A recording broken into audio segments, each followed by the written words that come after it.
भाग 11 गुफा का रहस्य और वीरा की शक्ति का जागरण। गुफा के भीतर का खेल। गुफा की दीवारें तेजी से दरक रही थीं और लाल आंख की चमक बढ़ती जा रही थी। गुफा के चारों ओर अजीब अजीब आकृतियां बन रही थीं, जैसे कि कोई प्राचीन शक्ति जाग रही हो। दामोदर बाबा ने अर्जुन से कहा, वीरा को अपनी शक्ति पर भरोसा करना होगा। यह आंख डर पैदा करके कमजोर बनाती है। अगर वह निडर होकर सामना करेगी तो यह कमजोर पड़ जाएगी।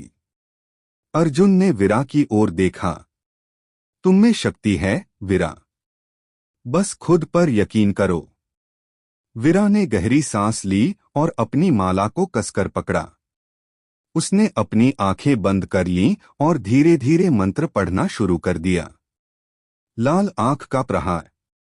लाल आंख ने अचानक एक तेज प्रकाश छोड़ा, जिसने गुफा को आग जैसी गर्मी से भर दिया। अर्जुन और दामोदर बाबा ने खुद को बचाने के लिए एक कवच मंत्र पढ़ा। आंख ने वीरा से कहा, तुम मुझे खत्म करने की कोशिश कर रही हो, लेकिन मैं अमर हूं। मैं केवल डर और लालच से ताकत लेता हूं। तुम मुझसे बच नहीं सकती। वीरा ने अपनी आंखें खोलीं और कहा, मैं तुम्हारे डर के खेल में नहीं फंसने वाली। मेरी ताकत तुम्हारे लालच और बुराई से कहीं ज्यादा बड़ी है। गुफा का गुप्त द्वार। जैसे ही वीरा ने मंत्र पढ़ना शुरू किया, गुफा की दीवारों पर एक अजीब सी दरार उभरने लगी। दामोदर बाबा ने तुरंत ध्यान देकर कहा, यह गुफा के भीतर छिपे प्राचीन द्वार की निशानी है। शायद यह गुफा की असली शक्ति का स्रोत है। हमें इसे खोलना होगा। अर्जुन ने मशाल लेकर दीवार की ओर बढ़ा। उसने देखा कि दरारों के बीच कुछ प्राचीन शिलालेख उभरे हुए थे।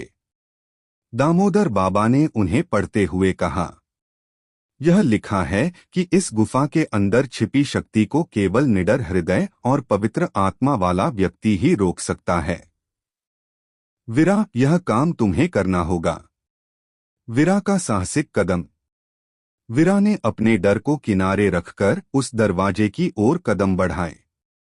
लाल आंख अब और भी ज्यादा भड़क उठी। तुम मुझे नहीं रोक सकती। तुम्हारी आत्मा मेरी होगी, लाल आंख ने चिल्लाया। लेकिन वीरा ने एक पल के लिए भी पीछे नहीं हटने का फैसला किया। उसने अपनी माला और अर्जुन द्वारा दिया गया तावीज कसकर पकड़ लिया।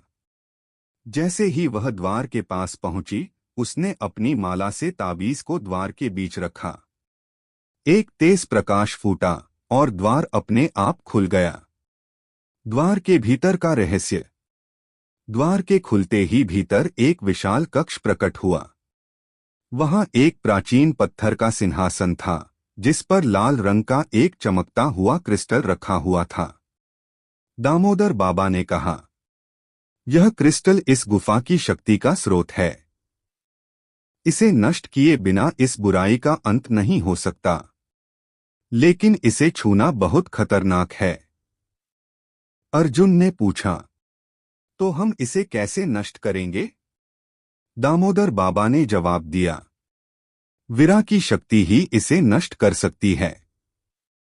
उसे अपनी आत्मा की पवित्रता और साहस का उपयोग करना होगा।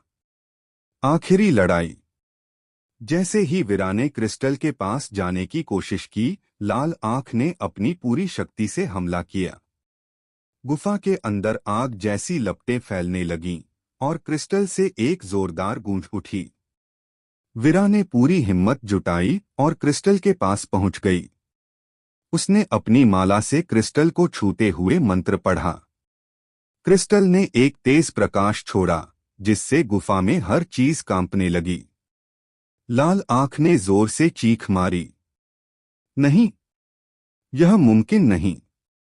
वीरा ने जोर से कहा, तुम्हारा समय खत्म हो गया है।